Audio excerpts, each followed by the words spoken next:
Bienvenue sur cette vidéo tuto. Aujourd'hui on va aborder un des outils d'Illustrator qui est la transformation répartie.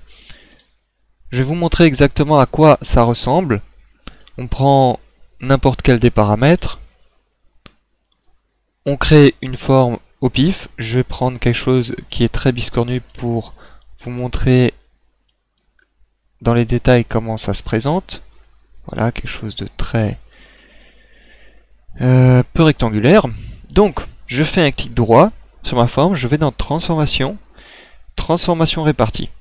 Et là, ce qui se passe, c'est qu'en fonction des paramètres que j'aurais choisis ici, il y en a pas mal. Donc, vous voyez que je peux jouer sur l'horizontale, la verticale. Donc là, il s'agit de redimensionner la forme. Là, il s'agit tout simplement de déplacer par rapport au point de départ.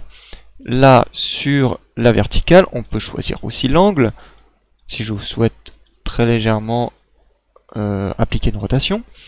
Et je peux faire par exemple soit des miroirs sur l'axe X, Y, ou de manière aléatoire, ou mettre l'échelle, enfin bref, vous avez tout à fait compris, et là c'est à vous de jouer. Donc, je vais remettre sur 0, 0, 0, 0, et non, là c'est 100%.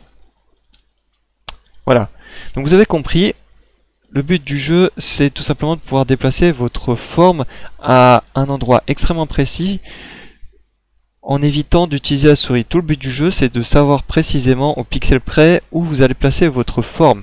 Ça peut être utile dans les cas où on doit faire plusieurs variantes de logos et que on doit avoir des logos qui sont placés à des endroits très précis ou d'autres formes. Bref, beaucoup de cas de figure nécessitent une précision extrême. Là, c'est le cas, on ne joue pas avec la souris en déplaçant, en se disant bon, c'est à peu près, je suis pas tout à fait sûr, mais ça passe. Là, on le sait, on est sûr à 100%.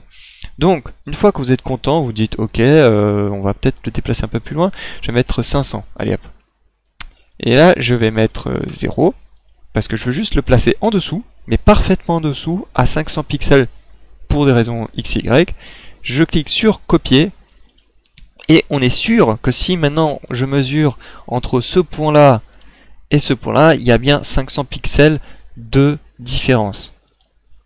Voilà pour ce tuto, j'espère que ça vous a plu. N'hésitez pas à laisser un pouce bleu ou un pouce rouge, de vous abonner, de mettre en favori, de partager, très important.